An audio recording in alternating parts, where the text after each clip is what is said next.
interactuar con él acerca de la cosmovisión que posee y la forma como ella se manifiesta en sus actitudes, sus comportamientos, en sus pensamientos, en su forma de sentir la vida, en la relación que establece en nuestra sociedad con otros seres y con la naturaleza.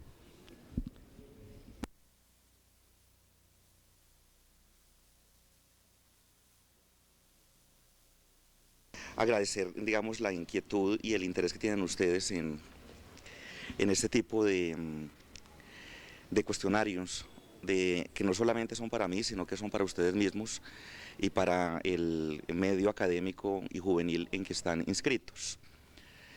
Mm, y también por el hecho de que sea a mí específicamente a quien entrevisten, debido a que en contexto cultural de Medellín en los años finales de siglo, yo siento que he hecho una serie de aportes al desarrollo cultural, académico e investigativo de la comunidad universitaria, de la comunidad científica.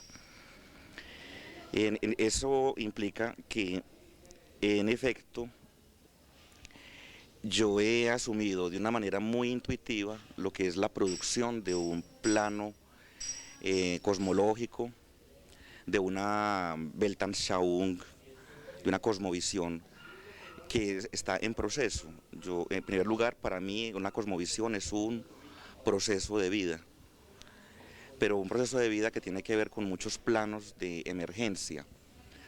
Uno de esos planos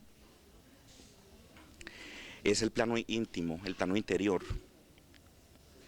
que va desde los planos del intelecto, la manera como el intelecto se expresa a nivel de un ejercicio de la racionalidad, que es la propia de la racionalidad occidental. Hay otros elementos de ese plano de la interioridad, que es el plano de la intimidad, de la interioridad emocional y afectiva, la manera como yo siento, como yo amo, que son, además son dos planos pues, diferenciables. También un plano íntimo que tiene que ver como con los gustos, o sea, la manera de disfrutar, de sentir la vida, de producir la vida misma. Entonces allí hay como ese otro elemento que tiene que ver mucho como con la historia del inconsciente, pero no solamente con la historia del inconsciente, sino como con la historia filogenética mía. Pues yo no solamente tengo un referente ontogenético como ser humano, sino también un referente socio y psicogenético como persona, y otro referente filogenético en tanto que soy un terminal, una síntesis de las especies vivas. O sea, yo no desligo absolutamente mi conexión orgánica, inconsciente, vital, con toda una historia que es la historia de la vida. Entonces, ese es como el plano de la interioridad, el plano íntimo. Hay otro plano, que es el plano de la exterioridad, digamos, de mi relación social, en mi ubicación cronológica en esta época, en la época que yo llamaría la parte final de la Edad Oscura. Yo creo que estamos todavía en la época del oscurantismo, a pesar de todos los elementos de desarrollo científico que ha logrado esta humanidad y de desarrollo técnico. Entonces habría como cómo me inscribo en esta época, no solamente en Medellín, en Colombia, sino también en una conciencia planetaria. Básicamente es una conciencia planetaria, una conciencia de ser terrícola, pero inmediatamente esa conciencia de la terricolaridad me accede a la parte cosmogónica, en el sentido de mis nexos con con lo cósmico. Es decir, mis relaciones, digamos, imaginarias de la exterioridad van hacia la parte cósmica, donde uno no alcanza, o yo no alcanzo a avanzar, digamos, más allá del sistema solar. Un poco alcanzo a visualizar la Vía Láctea, pero esa imagen del universo en movimiento, de esos espacios de opacidad y de concentración energética que hay en el universo cósmico, o la cantidad de universos que pueden existir simultáneamente en planos de negatividad o de transuniversalidad, pues son también como parte de esa exterioridad. Otro plano de esa exterioridad es, como quien dice, mi ubicación como ser histórico, como sujeto histórico, como un sujeto de conciencia, entonces que no solamente intenta ser para sí, sino ser con los otros. Entonces allí hay una pregunta muy radical, digamos, para toda cosmovisión, y es: ¿qué sentido tiene no solamente la vida, sino la producción que hacemos los hombres en sociedad, los seres humanos en sociedad? Entonces, ese plano histórico, que es el plano social, que es el desarrollo de la cultura, que es la organización simbólica en que estoy inscrito, pues también me ofrece, digamos, otro elemento de esa sustancialidad externa en la que estoy ubicado vitalmente. Y habría otro plano que es como un plano que es tanto externo como interno, tanto íntimo como colectivo, y que no es tampoco la exterioridad social, histórica, cultural, planetaria y cósmica, sino que es, digamos, mi trabajo simbólico. O sea, es tanto interno como externo, y es el manejo de una calidad simbólica. Esa calidad simbólica, entonces, para mí es el desarrollo de la escritura, el desarrollo escrito del pensamiento filosófico, es el desarrollo también de la religiosidad. Yo soy una persona sé que soy altamente religiosa, en el sentido no de la militancia institucional, porque yo no percibo lo religioso solamente en la militancia institucional o en la inscripción institucional en una iglesia, sino que para mí la religiosidad es el desarrollo precisamente de esa cosmovisión. Entonces, no solamente la religión en el sentido institucional, sino la religiosidad como condición inherente al ser humano, como una parte esencial de mi condición humana. Pero también esa religiosidad está unida a un pensamiento moral, a un pensamiento de la moral que no solamente es la búsqueda de prácticas morales, sino también la justificación y la elaboración de una filosofía ética que le dé una suerte de racionalidad, de sistematicidad a mis actos en el plano de la moralidad. También considero de que la moralidad es inherente a la condición humana. Bueno, traigo esos planteamientos porque también hay como una reflexión para establecer qué es mi cosmovisión. Tiene que haber también una lectura de lo que es lo que yo considero como condición humana. O sea, para mí la condición humana tiene una especificidad, una particularidad dentro del orden de la vida, dentro del orden cósmico y dentro del orden de la tierra, dentro de lo que Nietzsche puede llamar el espíritu de lo terrenal, el espíritu de la tierra. Entonces hay una frecuencia de reflexión óntica y ontológica para hablar del ser humano, de su condición, pero no como el rey de la naturaleza, sino como el sujeto que, en razón de su condición, tiene la más alta responsabilidad en el orden de la vida presentado en el planeta.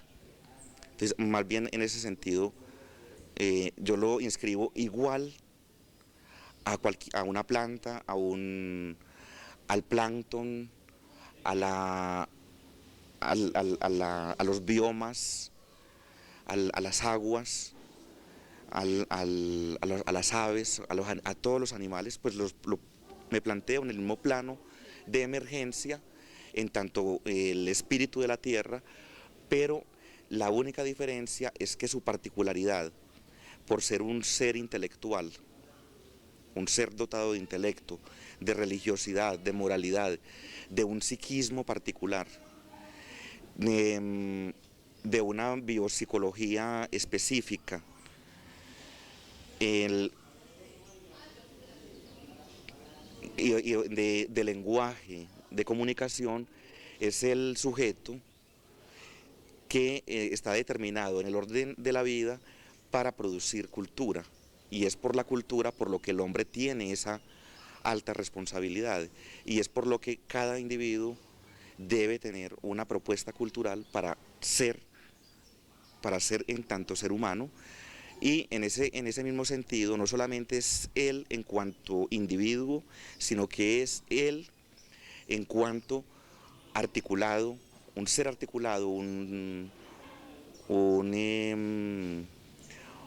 parte de todo un engranaje que tiene un sentido. La respuesta de ese sentido puede ser el absoluto, el espíritu universal, puede ser Dios, puede ser la fuerza, puede ser la iluminación, puede ser el Tao, pero lo importante es que haya esa correspondencia, esa reciprocidad, esa consecuencia entre el orden de la reflexión simbólica, intelectual e histórica social con el orden de la vida personal.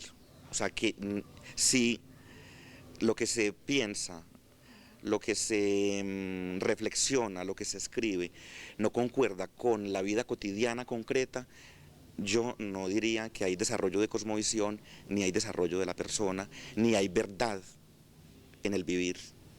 Entonces partiría ya ahí para otra serie de elementos que más adelante hablaremos, que es mi crítica a las sociedades, a esta sociedad como una sociedad oscura, una sociedad de la apariencia, una sociedad de la frivolidad, que es pues como una sociedad del simulacro, donde la gente está más interesada en aparentar ser que en ser, en tener que en ser, y en gozar del ejercicio del poder más que del ejercicio de la libertad y del deseo. Entonces son como los elementos pues, que les abro así para que pues conversemos un poco. En esta parte, pues un poquito como de la biografía.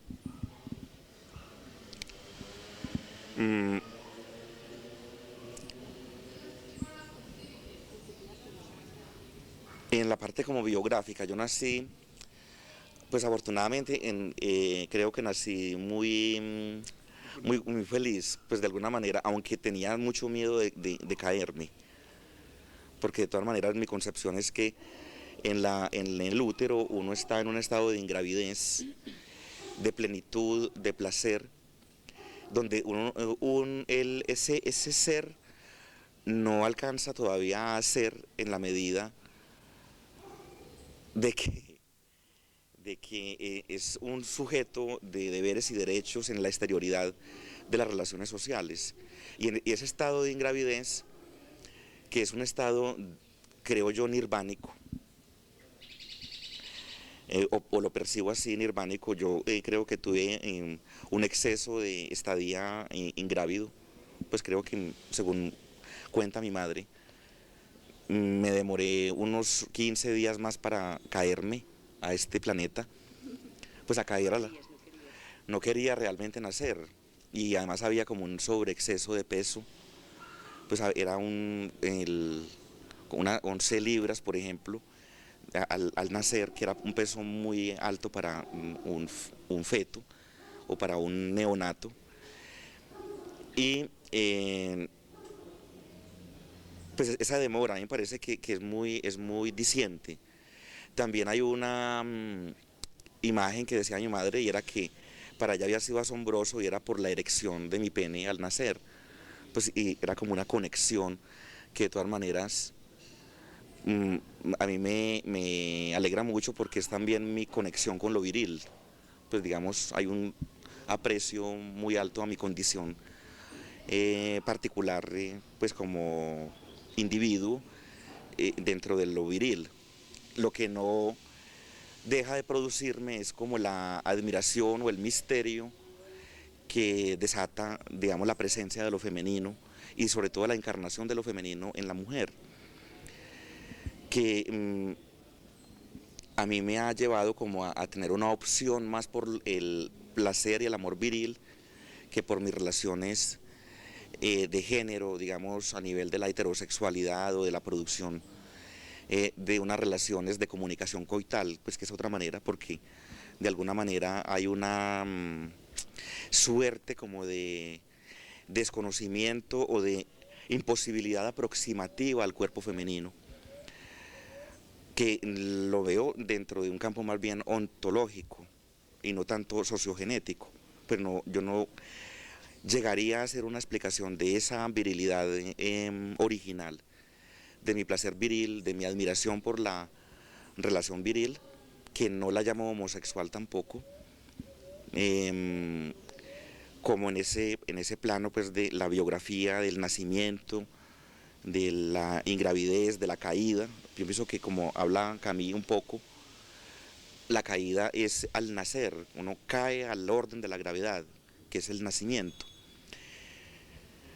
Y después de eso, bueno, también tengo que decir, y es como una especie de, como de admiración y de agradecimiento a mi madre,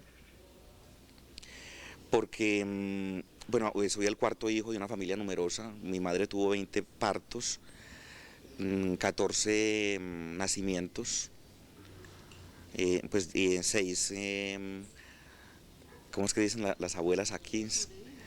No, 14 pues sobrevivimos, 6 novedades era que, es que dicen las abuelas y los abuelos, las populares. Mis padres ya no viven, pero es una relación de mucha comunicación todavía, yo no los he matado aún.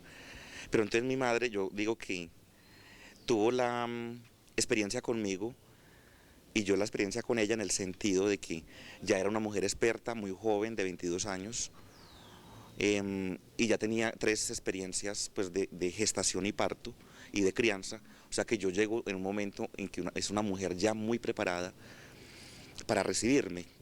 Entonces en ese sentido yo me siento... Bueno, la pregunta por el papel de mi padre. Yo creo que las relaciones con el mundo para mí son por mediación del padre, tanto en el orden de la ley como en el orden del nombre. Yo accedo a la cultura por mi padre, pero accedo al lenguaje por mi madre.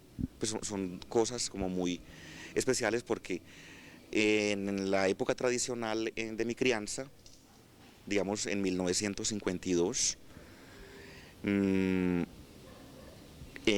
pues mi padre también es un hombre joven, tiene 33 años, y él es un hombre muy feliz como padre.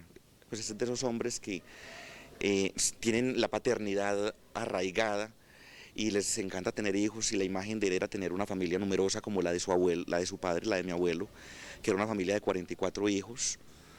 Él es el último hijo de esa de esos 3 matrimonios de mi abuelo. Pues él es el hijo 44. Parece que mi abuelo tuvo otros hijos extraoficio, pero era esa relación como de querer tener una Poblar la tierra. de tener es decir, es como un cuento, es decir, es el mito judío de los antioqueños. Yo me siento muy identificado de pronto con la cultura semítica desde muy niño, aunque no somos judíos, pero hay toda una referencia, digamos, a la cultura judía y a como a toda a esa familia patriarcal judaico-cristiana clásica, que es muy antioqueña en el orden de referencia histórica que habla Soledad Acosta de Samper en el origen judío del pueblo antioqueño, pues porque ella habla prácticamente de una migración sefardí en el siglo XVI que puebla las breñales antioqueños, que son muy parecidos a los breñales ibéricos. Y creo pues que es esa referencia con mi papá. Entonces veo que es como una relación muy complaciente para mí. Yo creo que tengo, pues de la infancia tengo una imagen muy cándida, muy desprejuiciada, muy desprevenida, muy despreocupada. Y por otro lado, también muy despreocupada en el orden de la moral católica, porque mi padre no es católico, sino que mi padre nos dio una enseñanza laica, atea, y un poco libertaria en el sentido de que no nos exigió una práctica religiosa, pero tampoco nos impidió hacerla si quisiéramos. Y a veces, por ejemplo, por una cierta deferencia con mi abuela materna, que era católica, entonces nos llevaba a misa o cuando mi abuela estaba en Medellín. Ella viene del suroeste antioqueño.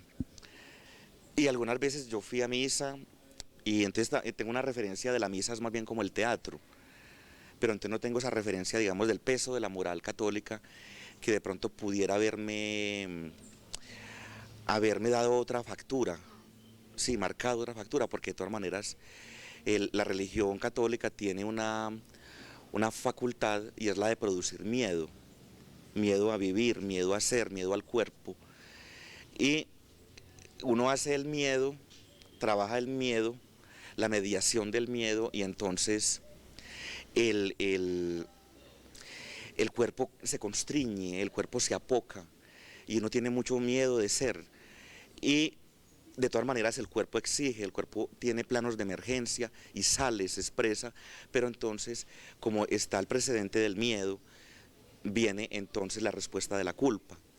Entonces yo creo que una de las problemáticas más grandes que yo tengo es, por un lado, el no haber tenido la estructura moral del miedo y por otro lado, el no haber tenido la estructura moral de la culpa, que es una preocupación que me llevaría a mí como a un plano de amoralidad, en el sentido de que yo todavía no he desarrollado la conciencia del pecado. Y me gustaría mucho entender qué es el pecado, cómo es la lógica y la estructura del pecado para poder entenderme en esta época. En ese sentido yo me siento marginal, me siento extraepocal, extemporáneo. A veces eso quiere decir de que externamente doy la imagen como de la desfachatez o de la irreverencia adrede, que no lo soy, no me interesa incluso ser irreverente. Entonces son esos dos elementos, por ejemplo, por un lado de la factura familiar, pero también la factura personal y de hecho el acceso al lenguaje por la vía de una presencia permanente de la madre, de mi madre en la familia, y por otro la ley, la norma, el nombre, digamos de la moral del trabajo, de la responsabilidad por el parte de mi padre, que sintetizan, por ejemplo, otra postura familiar y es que es casi pues un reconocimiento, digamos, siendo una familia proletaria, para un obrero, manufacturero, un carpintero de tradición, sin embargo era un intelectual. Pues yo conocí, digamos, a Dostoyevsky, a Solá, pues, a Flaubert, a la literatura clásica francesa en la infancia. O sea, yo vine a leer literatura infantil en la adolescencia y la literatura existencial en la infancia. Entonces fue también muy contrastante porque tuve no una vida infantil, sino una vida intelectual, de un niño intelectual que a veces la, la que, como que la desprecio, porque hubiera deseado ser más lúdico y menos intelectual, porque eso me marcó definitivamente. Yo ya manejo un lenguaje desde la adolescencia. Estoy metido en el lenguaje, estoy metido en el orden simbólico y no vivo el orden real. Entonces soy como una especie de loco inteligente que, que no entiende lo que pasa en la realidad porque estoy metido es en esa simbólica y creo que eso no es justo con un niño. Y ahora, Esa infancia intelectualizada, yo diría, por ejemplo, había cosas que me acercaron a la escritura y era mi afán de como de escribir. O sea, casi siempre hacía como un resumen de los libros que leía. Desafortunadamente esos cuadernos han perdido, apenas conservo cosas como de los 14 o los 15 años.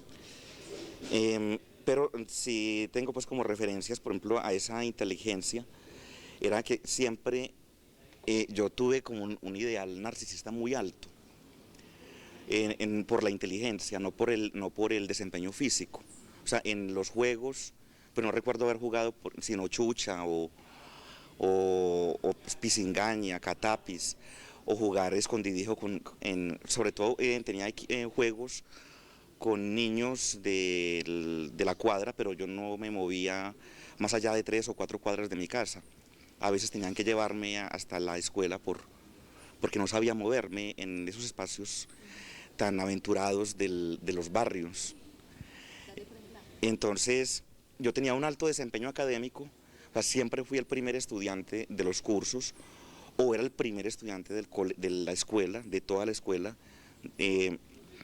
Entonces tenía siempre un ideal de yo completamente intelectualizado, completamente elevado, y de alguna manera era como un cierto desprecio a la brutalidad o a la ignorancia de mis compañeros. O sea que eso a mí me aisló demasiado y tenía muy pocos pues como amigos, sino en el plano académico. Ellos iban a mí por las tareas o por la biblioteca que había en mi casa. Teníamos una buena biblioteca familiar. ¿Les aportabas y no porque te fueran?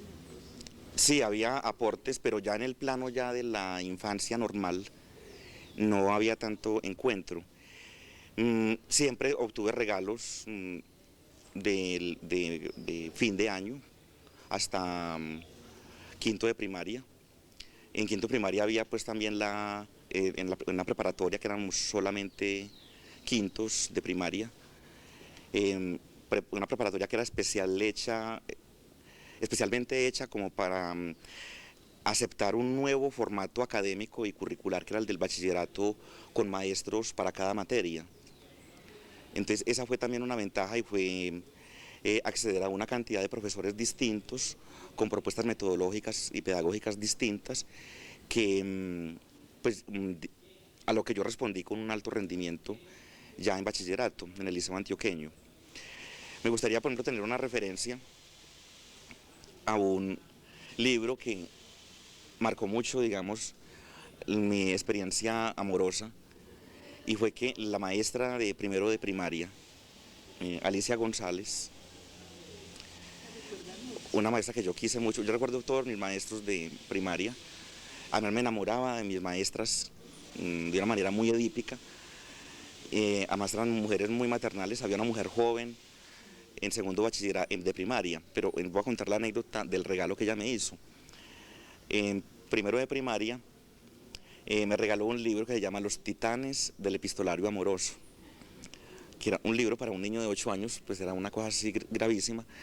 Yo no sé por qué me lo regaló, o ella que intuía en mí, pero también me regaló un libro de Ricardo Lano que se llama Obras Públicas Nacionales, que era un libro que recogía las memorias de la Sociedad de Obras Públicas, de Mejoras Públicas de Medellín, de un hombre civilista, ciudadano, de espíritu muy ciudadano, que yo también leí en esas vacaciones y desarrolló en mí todo un sentimiento del civismo, pues de la responsabilidad cívica. Entonces yo veía, por ejemplo, que habitando un barrio popular, sin embargo, la gente no respondía, digamos, a ser un barrio bonito, un barrio aseado. Y entonces era como ese tipo de respuestas. Hubo también otras cosas, por ejemplo, como que yo me asombro ahora, y era pasar unas vacaciones leyéndome un diccionario Larousse, pues un completo de la A a la Z, en la parte lexical y en la parte onomástica, pues de la parte segunda que tiene Larousse. Yo lo leía incluso buscando nombres para mis hijos. Pues yo estaba por ahí, tenía unos 12 años, pero ya pensaba en tener unos hijos con nombres muy aristocráticos, sacados de la parte onomástica de Larousse. Y en bachillerato Bueno, hay unas experiencias muy amorosas con dos maestros, el maestro de cuarto de primaria y, y la maestra de segundo. Eh, pues yo me enamoré de esa maestra y no me despegaba de ella. Yo era el niño estrella y era la ñaña de la maestra. Y recuerdo un paseo que hicimos a El Peñol. Yo no recuerdo el paseo, pero sí recuerdo qué pasó en mí. Y fue que yo a mí me dio vértigo, un mareo intenso, y todo el tiempo la maestra estuvo cuidándome en una suerte de ebriedad y de de una experiencia muy vertiginosa, y de tal manera que yo no alcancé ni a ver la piedra del Peñol, ni a sentir nada, porque yo estaba en el regazo de la maestra. Todo el tiempo ella estaba acariciándome. Pues yo creo que la maestra debe estar viva, se llama Elena Gutiérrez. Y siempre era esa relación, y yo me quedaba después de clase, en esa época la jornada era continua, hasta las 5 o 6 de la tarde, yo me quedaba ayudando a asear el salón, pero era porque tenía muchos celos de la maestra, que tenía por ahí unos 20 años, y se quedaba en la dirección sentada en las piernas del director. Yo tenía muchos celos y yo no sabía de quién estaba más enamorado, si del director, que era un hombre muy bello, o de ella. Pero desde esa época ya sentías atracción por los hombres. Pues por lo viril. Yo pienso que el primer enamorado mío fue mi padre, o mi abuelo materno, o también compañeros de curso. Mm, Hay una experiencia así muy interesante en cuarto de primaria, y es una pelea que tuve con un tipo que me dijo ladrón. Pues yo no aceptaba, digamos, juicios de valor como ladrón. No entendía la palabra hijo de puta y nunca la pronunciaba. Entonces me dijo ladrón y yo lo reté a que me lo repitiera a la salida de la escuela. Un hombre, pues, un muchacho más corpulento, de más agilidad física y de más fuerza. Y sin embargo yo logré derribarlo y a horcajadas estar encima de él, mm, cogiéndole el cuello, tratando de apretarle el cuello. Pero lo que a mí me asombró es que en esa vez, cuando yo salgo de ese estar fuera de mí, cuando yo vuelvo a mí, me doy cuenta de que estoy erecto. Sí, o sea que no era una relación tanto de pelea, sino de toma de un cuerpo viril igual al mío, sí. Entonces esos gustos, tendencias, placeres, tampoco eran solamente de tipo homoerótico, porque también yo sentía mucho placer, digamos, con las mujeres adultas. Yo tenía, por ejemplo, una nana, algo así, en la casa de mi abuela, que era una entenada, una muchacha producto de la violencia. Mi abuela recibió mucho impacto de esa época en el suroeste por la violencia, y creo que hasta fueron despojados de tierras, tuvieron que irse al pueblo a sobrevivir allí. Y entre de las personas que recogió ella, porque ella recogía muchachas y muchachos para criar, recogió a Ángela Molina, tiene el mismo nombre de la actriz española. Ángela era una mujer por ahí de unos 18 o 20 años, muy bella, rubia, y ella siempre jugaba conmigo a la rueda rueda, me cogía de las manos y me empezaba a jugar al vértigo, y terminaba cogiéndome en su regazo, y yo sentía, digamos, esa calidez de los senos y del vientre, y generalmente al final ella ponía mi cabeza en su vientre, en su bajo vientre. Prácticamente ella lo que hacía era como una especie de juego maternal y erótico conmigo. Siempre tengo esa imagen de Ángela con los vestidos blancos largos jugando conmigo en el Prado. Entonces, las referencias con mi abuela también, de una relación muy amorosa con ella y de deseo, con mi abuelo, con mi padre, de pronto con mis hermanos, con las primas. Había mucho juego erótico, pero era porque yo era lelo. O sea, a mí me deseaban mucho y me inducían a esas prácticas eróticas infantiles, porque yo vivía en una lelitud completa, no era real, ¿sí? Y vivía en un ensueño pues, de lenguaje.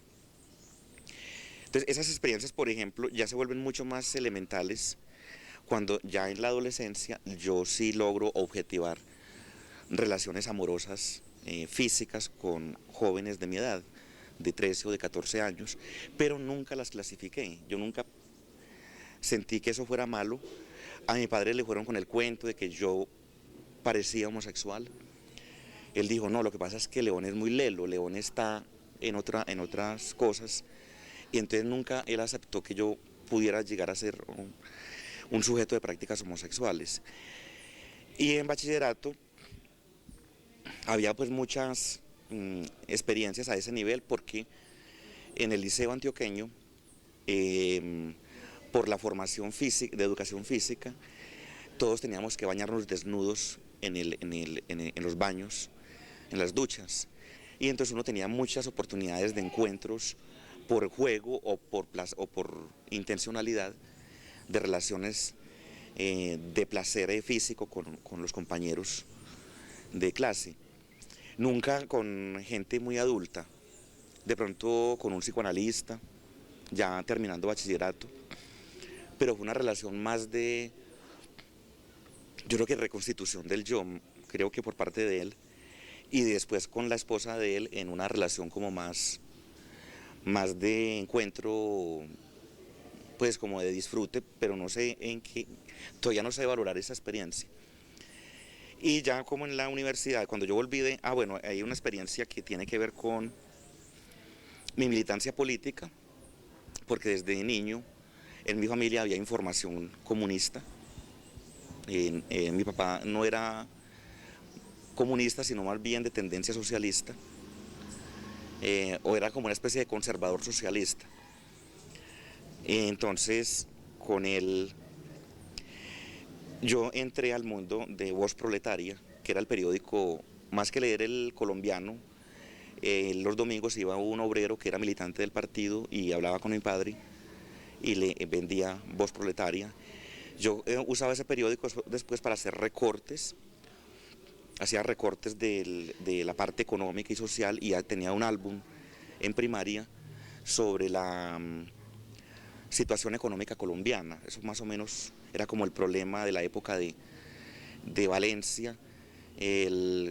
Había una cosa que a mí me dolía mucho y yo no entendía muy bien en dónde me ubicaba, y fue el asedio a Marquetalia por las tropas de, creo que de Rabéis Pizarro, ¿no? Tengo imágenes muy borrosas ya, pero era una cosa que sí me impactó mucho, digamos, como esa época de la guerrilla y de la izquierda. Pero yo tenía más bien, era una cosa de conciencia que no era por la pobreza de mi familia, sino por la justicia. Entonces era también un ideal de justicia más que de acabar con la pobreza, que ya se hizo muy evidente en mi práctica de bachillerato, cuando yo entro a formar como unos grupos de apoyo a la Revolución Cubana, ya en primero de bachillerato o en segundo. Entonces yo empecé con problemas como sin ser militante de izquierda, a tener, digamos, como ciertos enfrentamientos, sobre todo en clases sociales,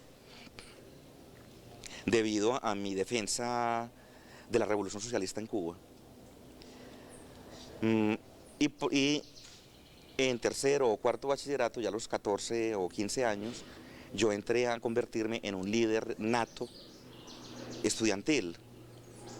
Por un lado porque tenía un ideal de justicia muy elevado, y por otro porque ese ideal de justicia me hacía ser inocentemente equilibrado.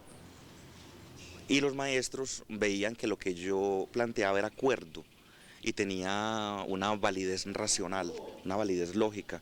Entonces era incuestionable. Pues yo no lo hacía como por subversión o porque fuera una orden de militancia, sino porque era algo que tenía que ser equilibrado.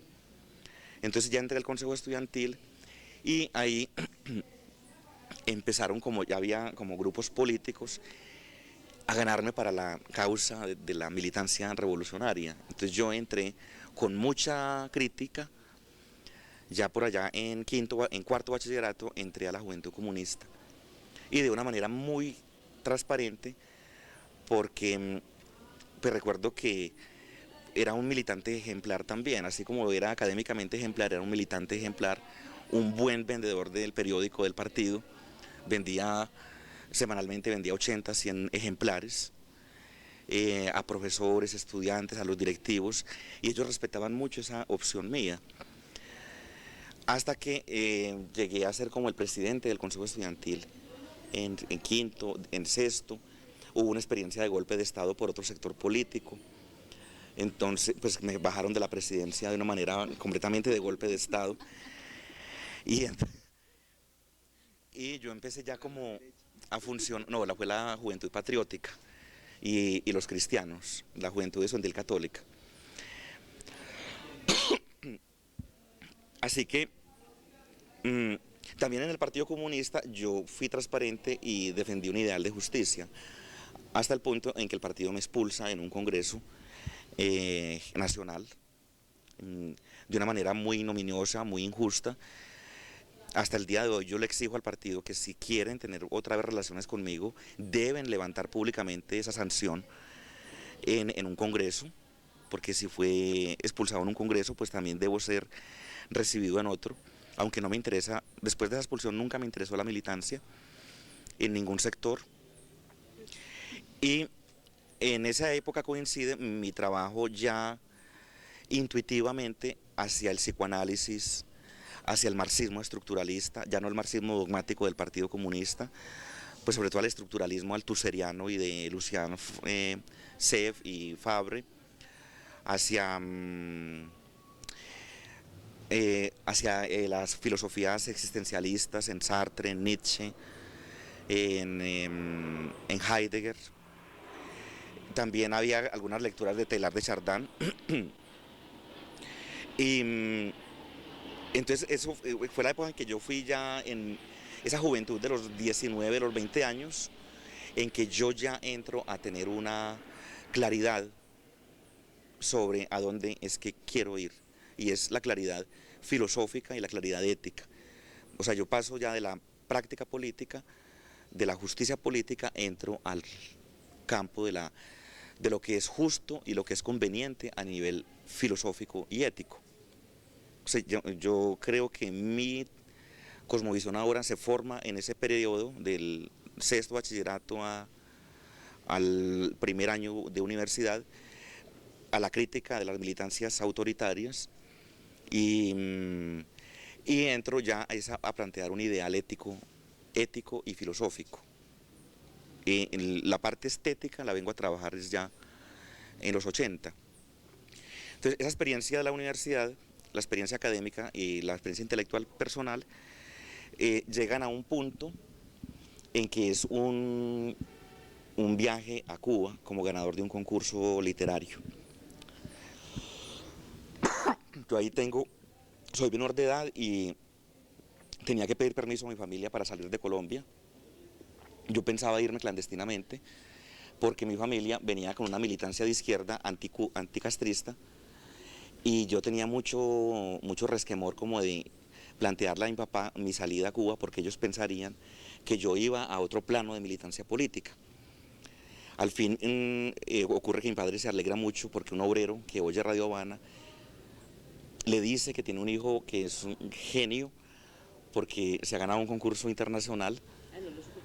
No lo supo por mí y entonces yo pensé que me iba a impedir el viaje y entonces yo ya, él ya dice, no, pues lo que quiera, y el apoyo económico, el apoyo ya como jurídico, pero entonces se hace el apoyo mucho más evidente a raíz de que ahí me detiene el ejército, a raíz de ese viaje me detienen y estoy 10 días detenido en la ladera, en condiciones en que yo no como, yo no solamente bebo líquidos, agua panela o café, para no tener que defecar, porque si comía sólidos tenía que defecar, y allá las letrinas eran unas zanjas donde uno tenía que desnudarse completamente para defecar de pie, un pie en un lado y un pie en el otro, y había una fila de hombres carcelarios de mucha data esperando que los jóvenes defecaran para después violarlos.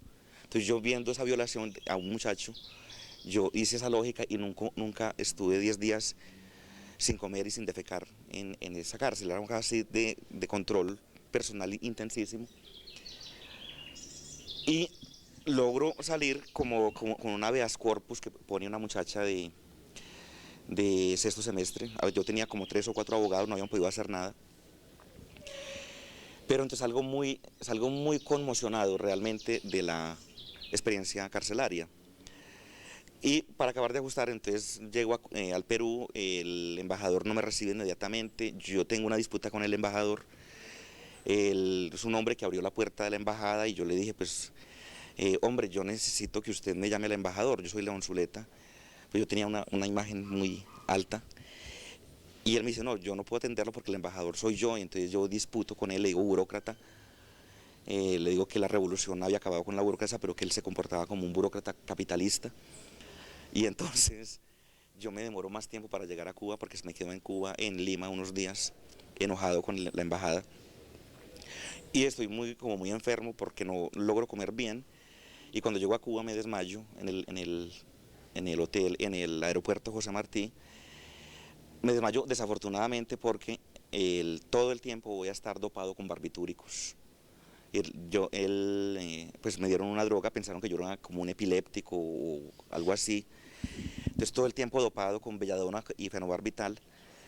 Yo no supe qué me estaban dando, pero yo sí, toda la experiencia de Cuba fue una experiencia de ebriedad y de leles, pues, y de preguntas muy inocentes, por ejemplo, sobre el psicoanálisis, que detestaban a los freudianos, sobre la bisexualidad en Cuba, detestaban a los homosexuales, decían que los echaban a los tiburones para que se los comieran en el sentido figurado, con problemas con los camilistas de Camilo Cienfuegos. Yo pensaba que la revolución cubana se la habían tomado los comunistas, yo era más castrista, creía mucho o creo mucho en el ideario de Fidel Castro y en el ideario de Camilo Cienfuegos y de los viejos, de esos jóvenes de 23 y 24 años que hicieron el ataque al cuartel Moncada en el 53. Y creía mucho y creo mucho en el pensamiento ético y filosófico de Ernesto Guevara. Entonces yo pensaba que toda esa vieja guardia revolucionaria la había desplazado el Partido Comunista Cubano y que la revolución cubana iba en un trance de convertirse en una revolución burocrática autoritaria como la soviética. Entonces esa parte a mí me marca mucho porque yo vengo a Colombia con una factura completamente antileninista y ya más dueño de mi proyecto ético-filosófico. Y vengo a Colombia en un plano básicamente de abrir un ethos libertario, una ética libertaria, una propuesta anarquista, pero anarquista no terrorista, pues porque había también una propuesta anarquista terrorista. Yo era anarquista ético, en el sentido de que cada cual se diera su propia pauta de vida de una manera muy de fibra interior, de nervio, de nervadura central, de gran refinamiento y de gran honestidad consigo mismo y de sus actos con el mundo. Entonces, yo creo que yo vengo de Cuba también en un plano ya más lúdico, hay como que hay una recuperación lúdica, y yo entro al universo del rock, no al rock de los Beatles, sino al rock duro, y viene una experiencia ya muy clara con la marihuana, pero con la marihuana como tomada en todas las formas, en sopa, en galletas, en comida, en pasteles, fumada. Yo me la fumaba de una manera tan desculpabilizada que a veces me la fumaba tranquilamente en los patios de la universidad y no en la Universidad de Antioquia cuando estudiaba educación en historia y filosofía. Y a la vez estudiaba sociología en la Universidad Autónoma, o sea que tenía todo el tiempo era de estudio. Entonces, esa experiencia también, digamos, con una parte que es la parte íntima, es cómo estructurar mi propio psiquismo, o sea, cómo hacer esa experiencia psíquica con el universo alucinatorio, con el universo del símbolo y de la estimulación de ciertas formas de producción a partir del estímulo nervioso, del estímulo psíquico, no tomándolo como un vicio, sino como un experimento. Entonces, esa experiencia yo pienso que ya se logra condensar en mis propuestas poéticas y estéticas como alternativa a la política universitaria. O sea, todo mi liderazgo en bachillerato y el liderazgo se transforma en el liderazgo universitario como liderazgo cultural. Entonces yo ya tengo una práctica cultural, práctica poética, fundo periódicos completamente locos para el medio, como el Cocodrilo Insurgente.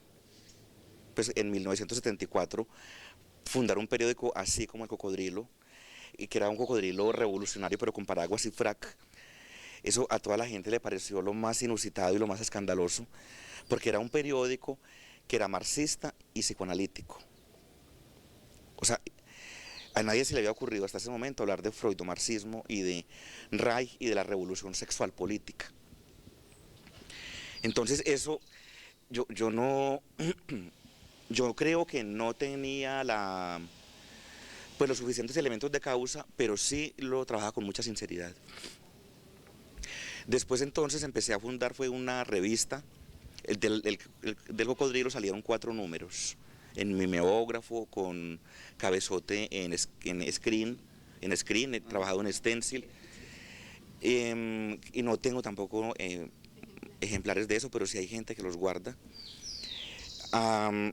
Después otro periódico en el 75, una revista, de cuando fundamos la Facultad de Filosofía y Letras, el programa de Filosofía y Letras, yo me paso de carrera y soy de los fundadores del programa. De los 3 estudiantes yo soy el más avanzado, ya estoy como recién fundada la carrera, ya estoy en 5º o 4º semestre. Entonces yo propongo la fundación de una revista que es, de estudiantes de filosofía, que se llama La Carreta Libertaria. La carreta en el sentido de la carreta de bueyes que llevan una carga, y de la carreta del discurso, y libertaria porque ya había esa propuesta. Los profesores bloquean la revista y no se puede sacar, a pesar de que había financiación por parte del consejo directivo. O sea, eso da también una imagen de que yo tenía mucha aquiescencia en el consejo directivo, en las directivas de la universidad. A mí me respetaban mucho por la lucidez y por la transgresividad en que yo andaba. Entonces empiezo a promover un grupo de estudio anarquista libertario. De ese grupo surgen 3 movimientos. Como la revista no se logra, la primera actividad del grupo de estudios anarquistas es hacer una guardería para estudiantes de la universidad, para hijos de estudiantes, de trabajadores, de empleados y de profesores. Básicamente con la idea de tener una guardería que fuera la vanguardia del movimiento estudiantil universitario. Porque yo me imaginaba las marchas estudiantiles vanguardiadas por los niños y las niñas, y yo ya empiezo a pensar de que la vanguardia de la revolución no son los trabajadores, sino que son los niños y las niñas, de que si queremos trabajar un cambio histórico tenemos que empezar a trabajar desde ya con la infancia.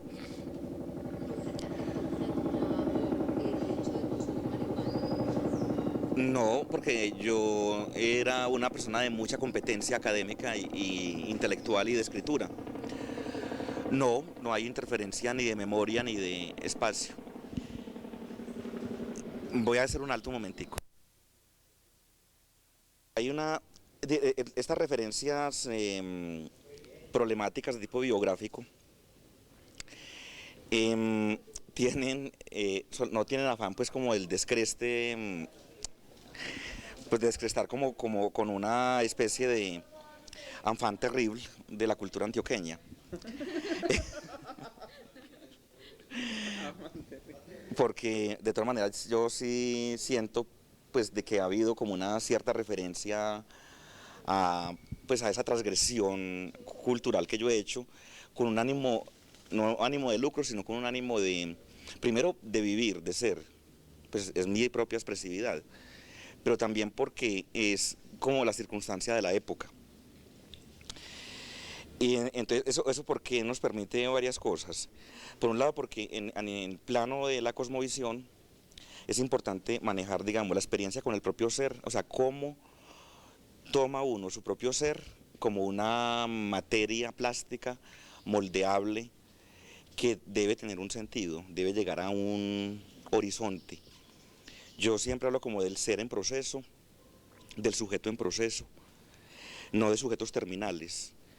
Por esa razón yo pienso que voy a ser eternamente juvenil, no joven, pero sí juvenil, en el sentido de que lo juvenil tiene la oferta del riesgo, el reto, la capacidad de adaptación y de acomodamiento a lo nuevo, a las perspectivas nuevas o a situaciones complicadas, conflictivas, difíciles. Entonces, pues a mí sí me interesa mucho esa concepción del ser, como plasticidad, como materia moldeable, pero no materia en el sentido matérico, sino como sustancialidad. En esa sustancialidad está implícita entonces una espiritualidad. Es lo espiritual del ser es como no solamente el plano de información filogenética que traemos, sino que también es como la postura de la conciencia en el plano óntico ontológico, ¿sí? Y es la parte energética. Mira, no la energía biológica y psíquica, sino un cierto campo de especificidad de esa energía en campos que van más allá de lo físico mismo, pues del cuerpo físico, ¿sí? Cuando yo estoy acá y de pronto no soy muy consecuente con eso porque yo digo, bueno, fumarme este cigarrillo para mí está haciendo también una especie de contrastación y de conmoción cósmica. Sí, o cuando yo voy por la calle y entonces cualquier movimiento de mi cuerpo tiene que ser muy armónico porque también está cogiendo todo este plasma del universo. Pues yo miro el universo es como un plasma vivo, no como una locación, sino como plasma viviente. Y lo siento como en ese plano de la organicidad que tiene un sentido y ese sentido es el absoluto, es como la ley del plasma viviente, cosmos. Y eso es lo que otra gente percibe como Dios. Yo lo percibo como la iluminación, como la fuerza, como un plano de logicidad planetaria, solar, galáctica, intergaláctica, interuniversal. Porque tampoco tengo una imagen de un solo universo, sino como universos en contravías. Pues también es también parte como de mi visión poética de la vida y del mundo. Entonces la espiritualidad no es tampoco el alma puede ser una parte de la espiritualidad y la espiritualidad tiene como otra parte, o sea, fuera de ese plano filogenético, óntico y ontológico, hay otra parte que es sociogenética y psicosociogenética, que es el plano simbólico de la cultura, o sea, la espiritualidad está en la cultura. Entonces uno podría pensar de que esta época está enferma de espiritualidad porque no ha trabajado su espiritualidad, o sea, el espíritu de la época no se está desarrollando, porque hay mucho miedo, porque hay mucha cuadriculación, porque hay mucha militarización, hay mucha poesía, hay mucha policía y poca poesía. O sea, un graffiti que yo amo mucho de mi escritura es más poesía, menos policía, pero menos policía no en el sentido físico, social, sino policía interior. Todos somos muy polisivos en la manera de pensar a los otros y siempre estamos como fisgoneando, juzgando, clasificando, pero nunca estamos valorando al otro como persona, como ser, como sustancialidad competente con uno mismo. Entonces en ese aspecto ahí cabría un poco la experiencia de la escritura poética y de la escritura experimental.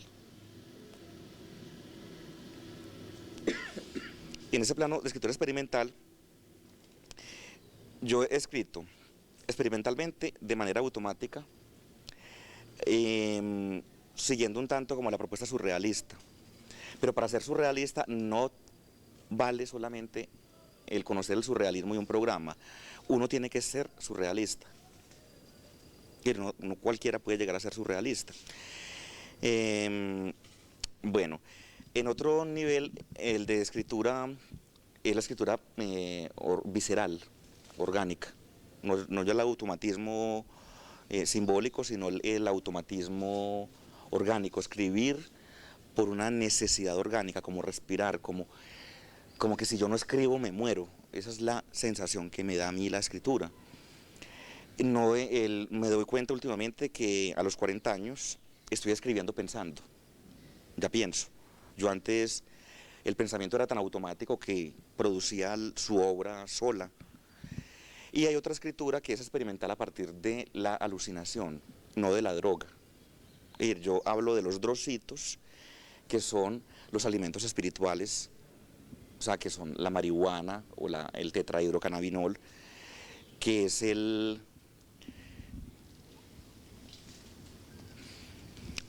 que son las amanitas muscarias, el hongo alucinógeno, que es, por ejemplo, el ácido lisérgico, el LSD,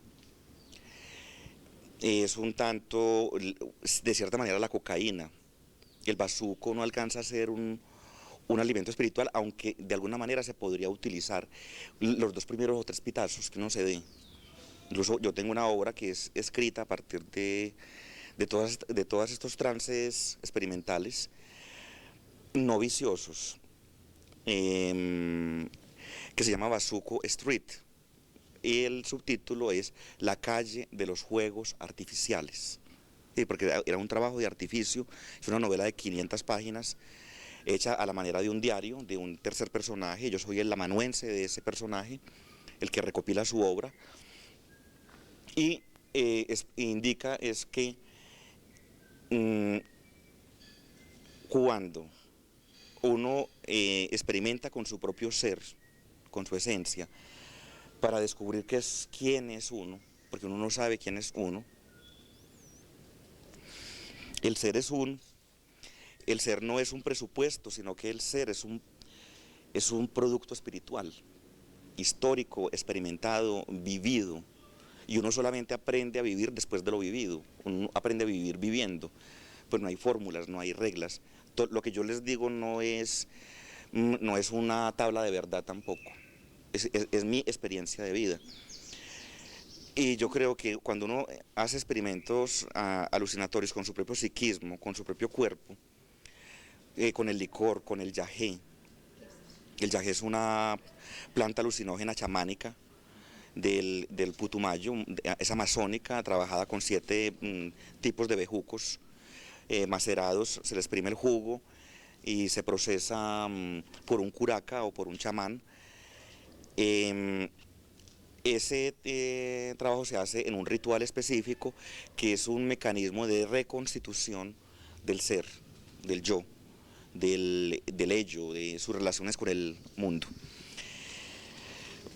Hay otras cosas, por ejemplo, el yopo también es otro vegetal, es otro insumo natural, como la coca, que es más bien como de la selva amazónica oriental. Entonces hay cosas como lo que enseña, por ejemplo, Don Juan en todos los textos de la obra de Castaneda, que me interesan básicamente es porque no por bueno, a veces lo he tomado por placer, por ejemplo, de pronto, a veces hasta por trampa, y eso es muy peligroso. Digamos que la gente en una fiesta le dé a uno un líquido, una sustancia, sin preguntarle a uno. A mí alguna vez tuve una experiencia de ácido lisérgico en una fiesta de 200 personas, en un Halloween, donde todos iban disfrazados excepto yo. Yo fui disfrazado sin máscara, o sea, yo dije, yo me quité las máscaras, tengo esta, y este es mi disfraz.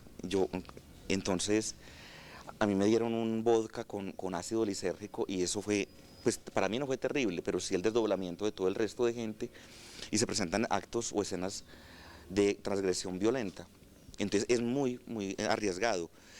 La experiencia alucinatoria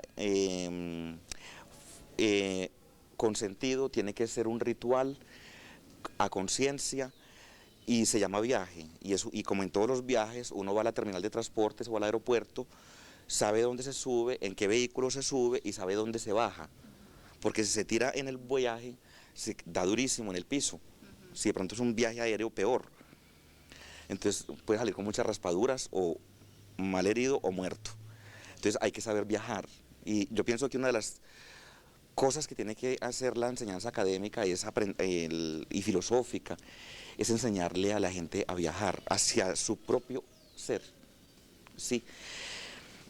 Y hacia su propia espiritualidad. El ser no nace, el ser humano no nace, sino que se construye a sí mismo en la experiencia de vivir, consigo mismo, con los otros, con el mundo y con una gran transparencia de sí. Yo pienso que lo fundamental es la transparencia. Y transparencia con uno mismo, sabiendo, por ejemplo, de que si yo en un determinado experiencia de viaje puedo llegar a ver el monstruo que hay en mí. Entonces, pues esas son como las experiencias un poco de esta cosmovisión y de una cosmovisión que tiene que ser contextualizada, tiene que estar en esta época y tiene que ser altamente responsable de no solamente de sí mismo, sino de su sí mismo en relación con el mundo que nos ha tocado en suerte, pero también con el mundo que vamos a dejar, ¿sí? A mí lo que más me preocupa y lo que más me angustia es que esté viviendo una época tan opaca, tan cuadriculada, tan pobre, a pesar de todas las cosas que se mueven en el orden técnico, en el orden de la racionalidad instrumental y en el orden de la racionalidad técnica. Pero no es para ponerse a llorar. Yo creo que más bien lo que queda en este momento es, si no se puede transformar nada a nivel cosmológico, a nivel de cosmovisiones, es producir su propia verdad, pero vivir con una risa, con la alegría permanente. O sea, lo que queda es la risa filosófica, como lo proponen los maestros actuales. Yo pienso que ya la luz, no de la época, sino del día, se ha agotado. Bueno, entonces seguiremos en otra reencarnación, si se quiere.